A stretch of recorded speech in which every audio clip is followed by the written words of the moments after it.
Hello दोस्तों, कैसे हैं आप लोग। आज हम पुनः अपने सफलता सीरीज के नेक्स्ट पार्ट के साथ आए हैं।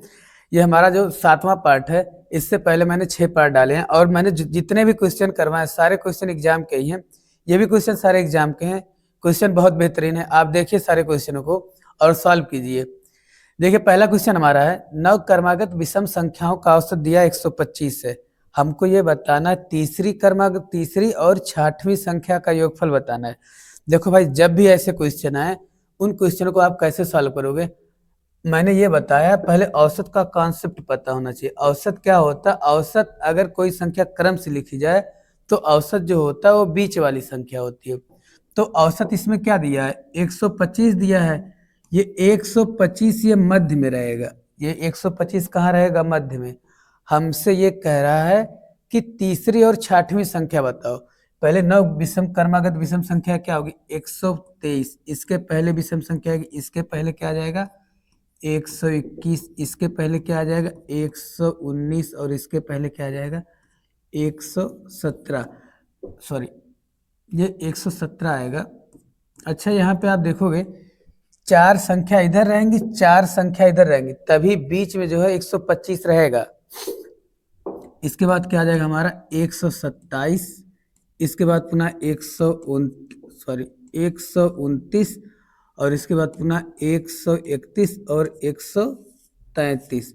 ये 4 क्रमागत विषम संख्या इधर और 4 क्रमागत विषम संख्या ये। अब हमसे ये कह रहा है तीसरी संख्या, यानी तीसरी संख्या क्या हो गई हमारी? 121 और छठवीं संख्या 5 और छठवीं संख्या क्या हो गई? 127। इसी का हमें कह रहा है योगफल बताओ। तो 7 1 8 2 2 4 और क्या हो गया? 248। तो कौन सा ऑप्शन सही होगा बच्चा? सी। आपका ऑप्शन यहाँ पे सी सही होगा। हम अगले क्वेश्चन पे आते हैं। अगला क्वेश्चन क्या हमारा?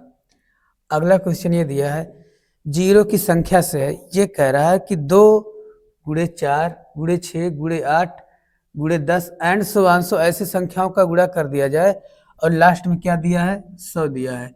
ये पूछ रहा है कि संख्याओं के गुणनफल के अंत में जीरो की संख्या बतानी है। तो जीरो की संख्या आप क्या बताओगे? यहाँ पे जीरो की संख्या क्या होगी? जीरो की संख्या निकालने के लिए आप क्या बताओगे? देखो, मैंने ये बता। अच्छा, अगर हम इसमें क्या करते हैं, देखो जीरो निकालने का सबसे अच्छा फंडा ये होता है कि आप पहले ये फाइंड आउट करो कितने 2 हैं और कितने 5 हैं। जितने 2 और 5 के जोड़े बनते हैं उतने ही जीरो हमें मिलते हैं। सबसे पहले आप यहाँ पे देखोगे तो संख्याएं 2 हमें बहुत ज्यादा बार मिलेगा, लेकिन 5 हमें क्या मिलेगा? कम बार मिलेगा।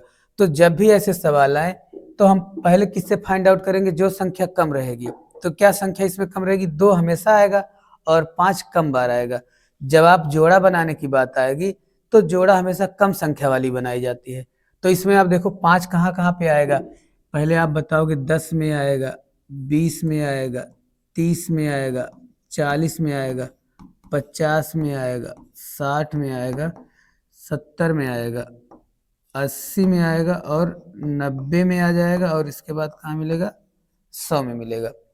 आप यहाँ पे देखोगे 10 में कितने 5 आएंगे? 1 5 1 2 आएगा, यानी यहाँ पे 5 की संख्या 1 आएगी, यहाँ 5 की संख्या 1 ही आएगी, यहाँ पर भी 1 आएगी, यहाँ पर 1, यहाँ पर 1। लेकिन 50 में कितनी बार आएगा? 2 5 आएगा। 5 गुणे 5 25 दूना 50, यानी यहाँ पे 2 5 आएगा, यहाँ पे 1 आएगा, यहाँ पर भी 1 आएगा, यहाँ पर भी 1 आएगा, यहाँ पर भी 1। 25 चौके 5, यानी 5 गुणे 5 गुणे 2 गुणे 2, यहाँ पे कितनी बार 2 आएगा? अब 5 आएगा 2 बार। अब क्या करेंगे? हम सबको जोड़ लेंगे। देखो 2 2 4 4 4 8 4 कितने बार आए हैं? 5 12। आपका आंसर क्या सही हो जाएगा? यहाँ पे 12। अगर आप ऐसे ना लगाना चाहो तो पहले हम क्या करेंगे? इसमें से 2 कॉमन ले लेंगे। 2 कॉमन ले लेंगे, संख्याएं हो जाएंगी 1 गुणे 2 गुणे 3 गुणे 4 गुणे 5 एंड सो गुणे 50। जब आप 2 कॉमन ले लोगे, देखिए हम ये कह रहे हैं, सॉरी 2 इन सब में कॉमन होगा। 2 कितनी बार कॉमन हो जाएगा? यहाँ 50 बार। 2 की पावर कितनी कॉमन आ जाएगा? यहाँ पे 50। अब आप ये बताओ, अगर हम यहाँ पे 2 हमने कॉमन लिया तो अब ये संख्याएं लगातार हो गई हैं। इन लगातार संख्या में हम 5 कैसे फाइंड आउट करते हैं? अगर संख्या 5 कहाँ तक है लगातार? 50। 50 में किससे भाग दोगे आप? 5 से। कितना आ गया? 10। और हम भाग तब तक देते रहते हैं जब तक हमारा भागफल इससे कम ना आ जाए। तो 10 में किससे भाग दोगे? पुनः 5 से। क्या आ जाएगा? 2। ऐसे भी लगा सकते हो आप। ऑप्शन यहाँ पे क्या आ जाएगा? 12। Sorry, answer 12। कौन सा ऑप्शन सही होगा? Option number B. दो तरीके हैं, यहाँ कॉमन लगा के लगा सकते हो या ऐसे आप फाइंड आउट करो कितने 5 मिलेंगे। हम अगले क्वेश्चन पे आते हैं। अगला क्वेश्चन क्या है? किसी वस्तु के मूल्य में 10% की कमी होने पर एक व्यक्ति 450 रुपए में 5 किलोग्राम वस्तु अधिक खरीद पाता है। बताना है वस्तु का वर्तमान मूल्य और क्या बताना है? प्रारंभिक मूल्य। ये दोनों मूल्य हमें बताने हैं। देखो, आप इस टाइप के सवाल को आप कैसे लगाओगे? मैंने आपको बताया सीधा परसेंटेज का प्रभाव किस पे पड़ रहा है। अगर ये कह रहा है, आप ये बताओ 10% मूल्य में कमी हो गई है तो 5 किलोग्राम वस्तु अधिक खरीद पा रहा है।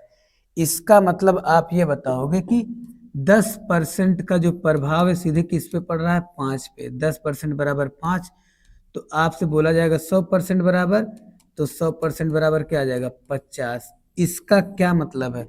यानी वर्तमान में वो 50 किलोग्राम खरीद रहा है। कितने किलोग्राम? वर्तमान में 50 किलोग्राम। कितने रुपए में? 450 रुपए में। 450 रुपए में अगर 50 किलोग्राम कोई व्यक्ति खरीदे तो पर केजी रेट निकालना रहे तो कैसे निकालोगे? 5 9 45। ये वर्तमान रेट आ जाएगा हमारा 9। ये वर्तमान रेट हमारा आया है।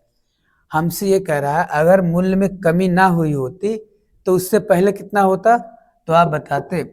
देखो, 5 किलोग्राम ये कम खरीदा है, सॉरी अधिक खरीदा है। यानी 50 किलोग्राम में 5 किलोग्राम क्या कर रहा है? ये अधिक खरीद पा रहा है। अगर मूल्य में कमी नहीं हुई होती तो इससे पहले ही 5 घटा दोगे तो यानी कितना खरीदता पहले? 45 किलोग्राम। कितने रुपए में? 450 रुपए में। तो 450 रुपए में 45 खरीदता तो हम भाग दे देते, क्या आ जाता हमारा? 10 रुपए पर केजी। यहाँ पे आपका मूल्य क्या आ जाएगा? 10 रुपए पर केजी।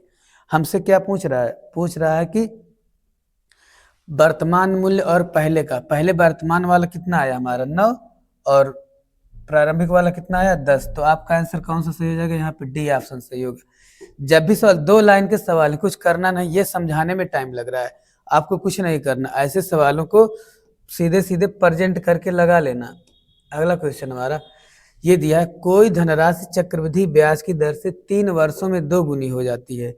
कह रहा 16 गुनी हो जाएगी कितने वर्षों में? कितने वर्षों में 16 गुनी हो जाएगा? भाई ये देखो, इस टाइप के सवाल जब भी आपको लगाना रहे तो कैसे लगाओगे? देखो, मैंने आपको ये बताया जो हमारे चक्रवृद्धि ब्याज होता जो भी, वो हमेशा घात के रूप में बढ़ता है। एक वर्ष में एक घात रहेगा, अगले वर्ष में उसका स्क्वायर होगा, अगले वर्ष में घात 3 हो जाएगा। तो इस तरीके से बढ़ता है ये।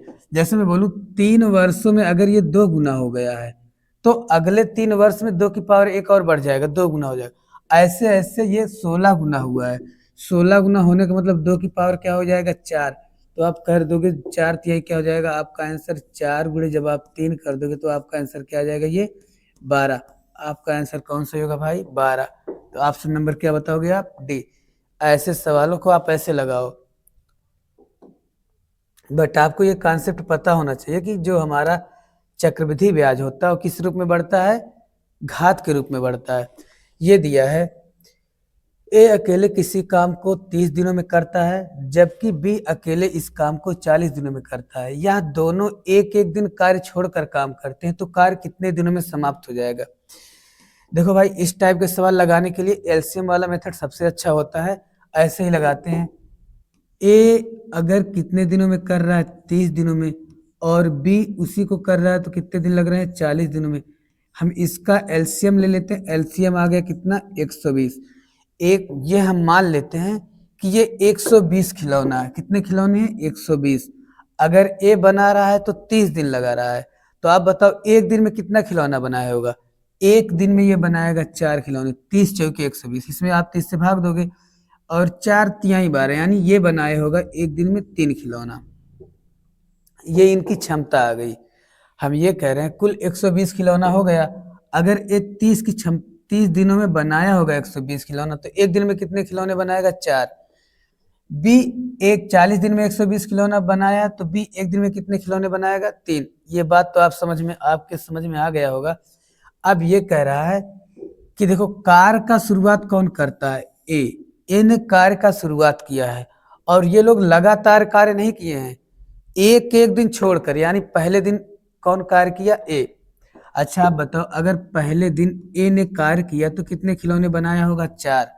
अब एक दिन छोड़ के उसके बाद उस दिन कौन आ गया? बी आ गया। अब बताओ बी अगले दिन आएगा तो एक दिन में कितने खिलौने बनाएगा? 3 खिलौने बनाएगा। इसी क्रम में ये आते जाएंगे, तो हम ये देख लेते हैं कि 2 दिन में कितने खिलौने बन जाएंगे? 4 3 7 खिलौने। 2 दिन में कितने खिलौने बन जाएंगे? 7। हमें 120 खिलौने बनाने हैं। इसके 120 के करीब तक पहुंचने के लिए अब कितने? 17 से इधर गुणा कर दो और 17 से इधर गुणा करोगे तो आ जाएगा 17 दूनी, यहाँ पे लगाते हैं 17 दूनी क्या हो जाएगा? 34। 17 सत्ते 119। तो भाई आपका जो कार्य है 34 दिन में कितने खिलौने बन गए? 119। अब 34 दिन में तो एक खिलौने बन गए 119। अब हमारा अगला दिन जब आएगा, अगला एक दिन पूरा नहीं लगेगा, कितने दिन लगेंगे? बचा है एक खिलौना, एक खिलौने को बनाने में कौन आएगा आपकी बार? ए। तो 34 सही 1/4 दिन, यानी 4 की क्षमता से करेगा, तो 34 सही 1/4। अगला क्वेश्चन क्या हमारा? एक नल किसी टंकी को 40 मिनट में भरता है, एक दूसरा नल जिसकी त्रिज्या पहले नल से 2 गुना है, दोनों नल मिलकर उसे कितने समय में भरेंगे? देखो यहाँ पे जो नल होता है, एक नल है और एक दूसरा नल है, एक की क्षमता 1 है, दूसरे की क्षमता 2 है, यानी यहाँ पे त्रिज्या की बात कर रहा है। त्रिज्या मतलब ये होता है जैसे जो नल का मुंह ऐसे गोल होता है, अगर मान लो इसकी क्षमता 1 है तो इसकी 2 गुना का मतलब ये क्षमता क्या हो जाएगी? 4, यानी त्रिज्या यहाँ पे क्या हो जाएगा? इसका 2 गुना। तो जब अब पानी आएगा ना, इसके पूरे होल से आएगा, यानी पृष्ठीय क्षेत्रफल से आएगा। तो यहाँ पे अगर इनके क्षेत्रफलों का अनुपात देखेंगे, 1 का स्क्वायर 2 का स्क्वायर, यानी क्षमता यहाँ पे 1:4 का हो जाएगा। अब ये कह रहा है कि अगर दोनों मिलकर 40 मिनट में भरते हैं, तो कह रहा है दोनों मिलकर उसे कितने समय में भरेंगे, यही पूछ रहा है। अब आप ये बताओ, इनकी क्षमता कितनी हो जाएगी? 5। 5 की क्षमता से 40 मिनट में भरना रहे, एक टंकी को 40 मिनट में भरता है, तो दूसरा नल एक नल किसी टंकी को 40 मिनट भरता है, और दूसरा नल जिसकी त्रिज्या पहले से 2 गुना होती है, तो दोनों मिलकर भरेंगे तो कितना टाइम लगेंगे? 8 मिनट में भर लेंगे, इसमें कोई दिक्कत नहीं। 8 मिनट कौन सा ऑप्शन है? ऑप्शन नंबर सी आप बना लो, 8 मिनट। यहाँ पे ये सवाल आपका क्या हो जाएगा? 8 मिनट। सॉरी। अगला क्वेश्चन है, दिया है अपनी वास्तविक चाल का 3/5 चाल से चलकर किसी निश्चित दूरी को तय करने में 40 मिनट देरी से पहुंचता है, तो वास्तविक चाल क्या है? वास्तविक चाल हमें बताना है। देखिए जब भी आपको वास्तविक चाल बताना है तो कैसे बताओगे आप? यहाँ पे इसका आंसर आएगा हम ज्ञात नहीं कर सकते। देखो वास्तविक यहाँ पे दिया अपनी वास्तविक चाल का 3/5 चाल से चलता है, यानी उसकी वास्तविक चाल कुछ भी हो सकती है। अगर हमसे यहाँ पे समय पूछता तो हम समय बता ले जाते, यहाँ से हम समय निकालते हैं, वास्तविक चाल नहीं ज्ञात कर सकते। समय अगर पूछता तो समय बताते हम, वास्तविक चाल अगर आपसे पूछ रहा है तो बच्चा वास्तविक चाल क्या करेंगे? हम नहीं ज्ञात कर सकते। क्या ज्ञात करेंगे? यहाँ से सिर्फ समय निकल जाएगा।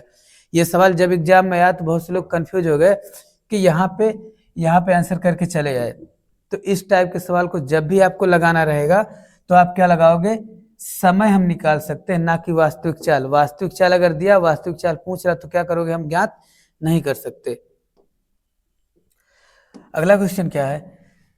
दिया है 2 व्यक्ति एक दूसरे से 80 किलोमीटर की दूरी पर खड़े हैं, दोनों एक ही समय एक दूसरे की ओर चलना प्रारंभ करते, इनके चालों का अनुपात आप ये बताओ। मान लेते हैं 2 व्यक्ति हैं, ए मान लेते हैं और ये बी है। इन दोनों के बीच की जो दूरी है, इन दोनों के बीच की दूरी क्या दिया? 80 किलोमीटर। 80 किलोमीटर अगर दिया है, आप ये बताओ भाई 80 किलोमीटर अगर इन दोनों के बीच की दूरी है, अगर इन दोनों के चालों का अनुपात कितना दिया है, 3:2, तो यह बताइए कि पहले चलने के स्थान पर कितनी दूरी पर मिलेंगे। अगर इन दोनों की चाल एक दूसरे की ओर चलेंगे, आप बताओ एक दूसरे की ओर ये चल रहे हैं, तो इनके जो चालों का योग होगा उनका कितना हो जाएगा, आप बताओगे 80 बटे क्या हो जाएगा 5, 80 बटे 5 का मतलब क्या हो जाएगा, ये 16, क्या हो जाएगा ये 16। देखो अगर हमने किस में भाग दिया है, दूरी में समय से भाग दिया तो क्या निकल के, चाल में भाग दिया समय निकल के आया, यानी इनकी चालों का अनुपात क्या है, ये 3 इसकी चाल है, इसकी चाल क्या है 2, यानी पहले वाले स्थान से 16 तिया 48, यानी पहले वाले स्थान से 3 किलोमीटर प्रति घंटे की चाल से चले 16 घंटे में कितना, 16 तिया 48 किलोमीटर की दूरी पर पहले वाले स्थान से मिलेगा। हमसे पूछता दूसरे वाले स्थान से, क्या बताते हैं हम, 16 दूनी 32 किलोमीटर की दूरी, इधर से मिलेगा 32 किलोमीटर, इधर से मिलेगा तो 48, यहाँ पे दोनों लोग आके मिलेंगे। जब भी ऐसे सवाल आएंगे आप ऐसे लगाइएगा। आते हैं अगले क्वेश्चन पर। अगला क्वेश्चन क्या दिया है, 3 कार के चालों का अनुपात 2:3:4 है, तो किसी निश्चित दूरी को तय करने में लिए गए समय का अनुपात। एक चीज आप ध्यान देना, यहाँ पे क्या दे दिया, ये निश्चित समय दे दिया, यानी निश्चित दूरी दिया। निश्चित दूरी अगर आपको दिया है तो आप ये बताओ, ये निश्चित दूरी जो दिया है, निश्चित दूरी का मतलब ये है, अब जैसे मैं आपसे बोलूं 2 लोग हैं, अगर उनकी चालों का अनुपात जो भी रहेगा, जैसे मान लो इनकी चालों का अनुपात क्या दिया है, चाल का अनुपात 2:3:4 दिया है। चाल का अगर दूरी नियत है तो इनके द्वारा लिए गए समय का अनुपात क्या होता है, इनका उल्टा होता है, जिसकी चाल ज्यादा रहेगी वो कम समय लेगा और जिसकी चाल कम रहेगी वो ज्यादा समय लेगा। अगर मैं विलोमानुपात बताऊं तो इनकी चालों का अनुपात में आप 2 को इसे ढक लेना, 4 तिहाई क्या आ जाएगा ये 12, 3 को ढक देना, 4 दूनी क्या आ जाएगा 8, और 4 को ढक देना 2 तिहाई क्या आ जाएगा 6। अब ये बताओ 6, 4 और क्या आ जाएगा 3, तो जो इनकी चालों का अनुपात आएगा, इनके समय का अनुपात आएगा 6:4:3। जब भी दूरी नियत रहे तो चाल और समय एक दूसरे के व्युत्क्रमानुपाती होते हैं। यहाँ अगर समय का अनुपात दिया होता, हमसे चाल का अनुपात पूछता तो ये बताते, यहाँ अगर चाल दिया है तो समय का अनुपात तो ये आएगा। तो जब भी इस प्रकार के प्रश्न आए तो आप कंफ्यूज ना रहें, आराम से सॉल्व कर लें उसको। अगला क्वेश्चन है भाई, ये क्वेश्चन हमारा 10⁻1 + 10⁻2 + 10⁻3 + 10⁻4 प्लस एंड सो 10⁻99 में किससे हमें भाग देना, 6 से। पूरी संख्या में अगर हमें 6 से भाग देना रहे तो हमसे ये पूछ रहा है कि शेषफल क्या आएगा। देखो अगर मैं बोलूं आपसे 10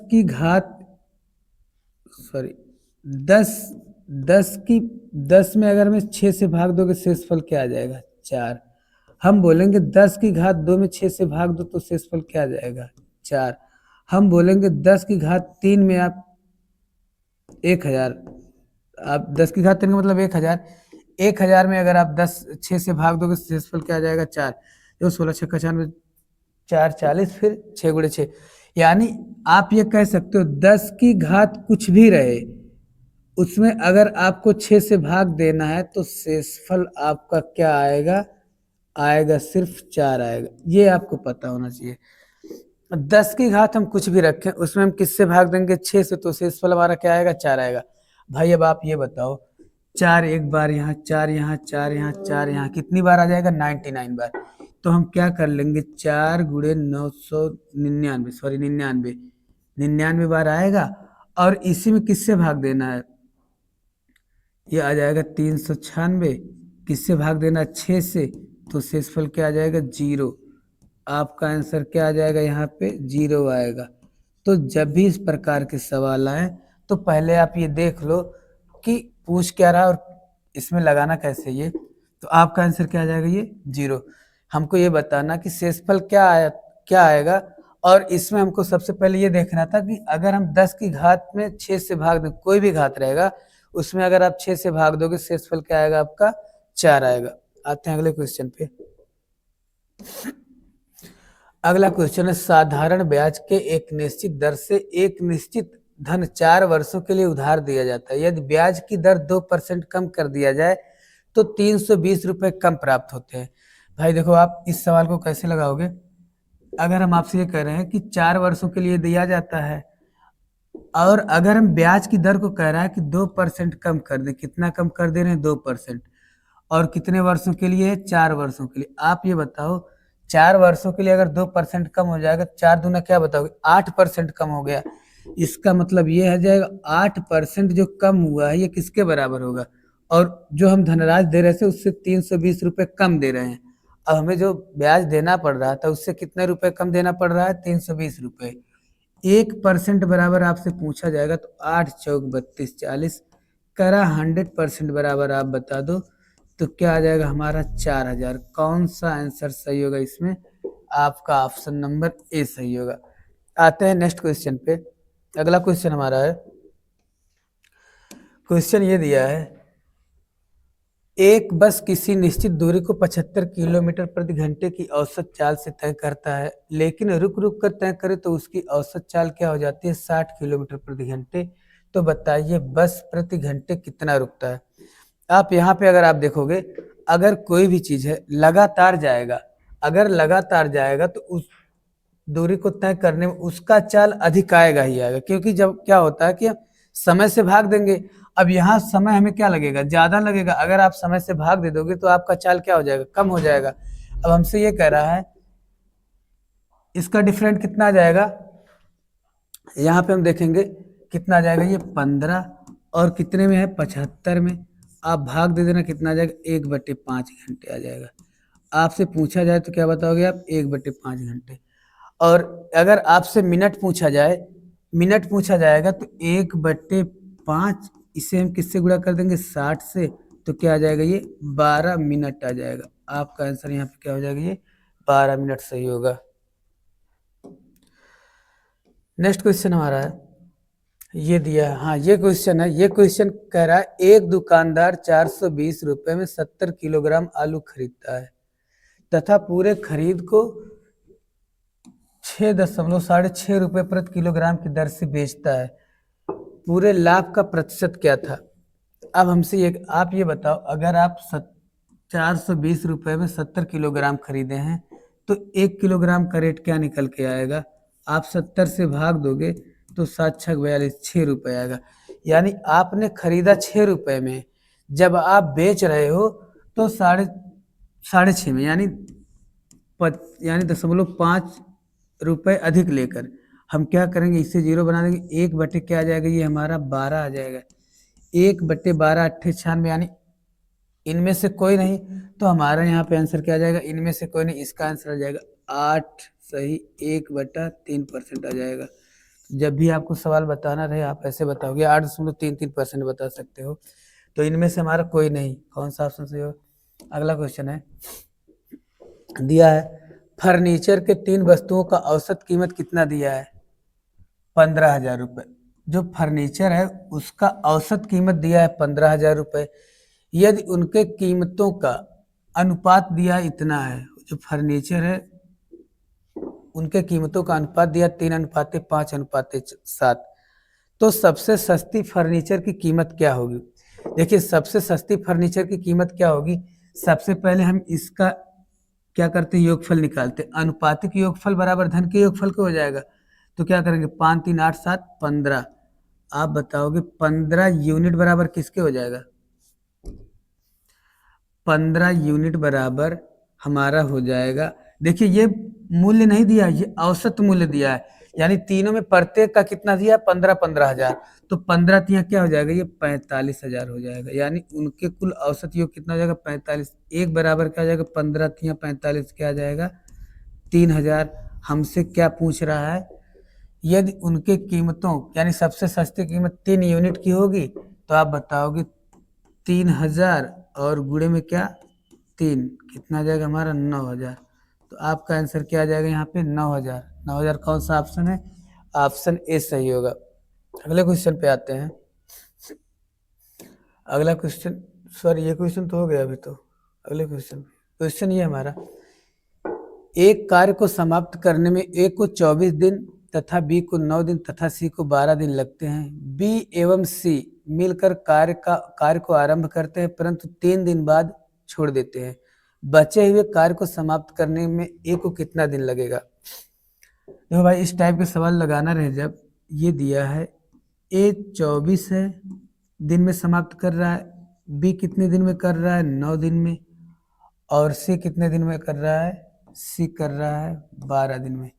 हम क्या करेंगे, इसका ले लेंगे एलसीएम, और एलसीएम हम लेते हैं और ये बता रहा है कि कुल जो कार्य है वो 72 खिलौने हैं। खिलौने बनाने का, ये मान लेते हैं कि खिलौने बनाने का कार्य है।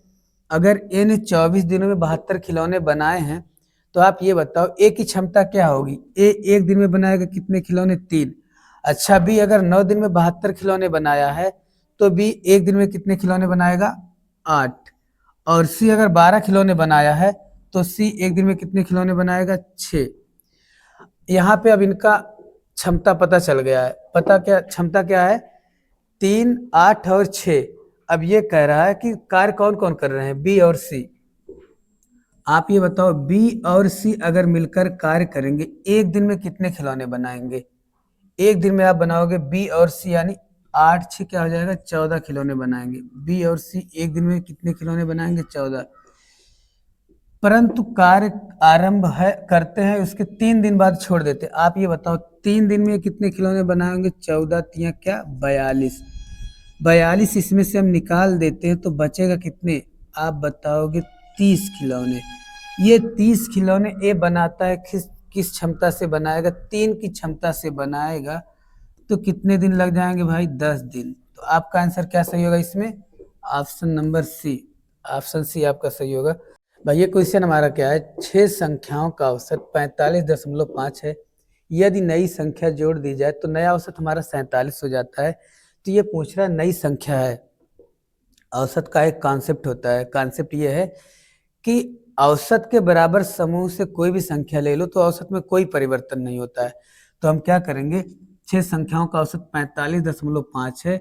अगर हम औसत से 45.5 निकाले होते तो औसत में कोई परिवर्तन नहीं होता, लेकिन औसत हमारा क्या हो गया? बढ़ गया। अगर यहाँ कोई संख्या है तब भी कोई परिवर्तन नहीं होता, लेकिन औसत हमारा बढ़ गया, यानी वो जाहिर सी बात है 45.5 से अधिक आया होगा। कितना अधिक आया होगा? अब लोग कितने हो जाएंगे? 7। अब कितना बढ़ा है? 1.5। तो आप बताओगे 1.5 गुणे 7, यही इतना अधिक आया है। औसत से कितना अधिक आया पूछा जाए, औसत से कितना अधिक आया है, तो आप बताओगे 10 क्या बनेगा? ये 5। 10.5 औसत से अधिक आया है। जब आप इसमें 10.5 जोड़ोगे तो भाई तो आ जाएगा आपका 56 आ जाएगा। तो आपका कौन सा ऑप्शन सही होगा? ऑप्शन नंबर सी सही होगा। अगले क्वेश्चन पे आते हैं। अगला क्वेश्चन क्या है? अगला क्वेश्चन है, यदि 5x 8x का मासा एवं लासा क्रमशः इतना इतना है तो x का मान बताना है। भाई देखो, जब भी इस टाइप के सवाल लगाने रहे, इसमें क्या दिया है? 5x और 8x, यानी लासा गुणे क्या करोगे आप? पहली संख्या गुणे दूसरी संख्या। ये तो सबको पता होता है, बचपन से रटते हुए आते हो, क्लास 8 6 में ही रहता है। लासा गुणे मासा बराबर पहली संख्या और गुणे दूसरी संख्या। पहली संख्या और गुणे दूसरी संख्या, लासा गुणे मासा बराबर। अब इसे अगर हम लगाना चाहें तो ये x² बराबर क्या हो जाएगा हमारा? देखो 9 गुणे 360, सॉरी हाँ 9 गुणे 360 बट्टे में क्या है? 5 गुणे क्या हो जाएगा? ये हमारा 8 आ जाएगा। हम क्या करेंगे, देखो पहले से 4 दूना 8 और 4 9 36, ये 90 हो जाएगा। 5 से काट दोगे तो 18 25 90 हो जाएगा। 2 से काट दोगे तो, सॉरी गलती हो गई क्या, 1 मिनट, क्वेश्चन ये है, यही तो है। 9 गुणे 360 और बटे में क्या हो जाएगा? 5 और गुणे क्या आ जाएगा? ये 8 आ जाएगा। तो 4 से काट देते हैं, 4 9 36, ये 90 हो जाएगा। और 4 दूनी 8, 2 हो गया। और 5 दूना 10, 10 से 10 कट दिया, 9 9 क्या आ जाएगा? ये 81 आ जाएगा। 81 आ गया। ये x² बराबर आया 81, तो x बराबर क्या आ जाएगा? 81 अंडर रूट में x का मान क्या आ जाएगा 9। तो आपका आंसर यहाँ पे क्या हो जाएगा 9, ऑप्शन नंबर सी। तो भाई जब भी ऐसे सवाल मिले तो आप इन सवालों को वैसे लगाइएगा। ये आपके सब क्वेश्चन जो है एग्जाम के क्वेश्चन किसी ना किसी एग्जाम में आए हुए हैं। इन सारे बेहतरीन क्वेश्चनों को आप सॉल्व कर लेना। और वीडियो को अंत तक देखने के लिए धन्यवाद। आज के लिए इतना ही।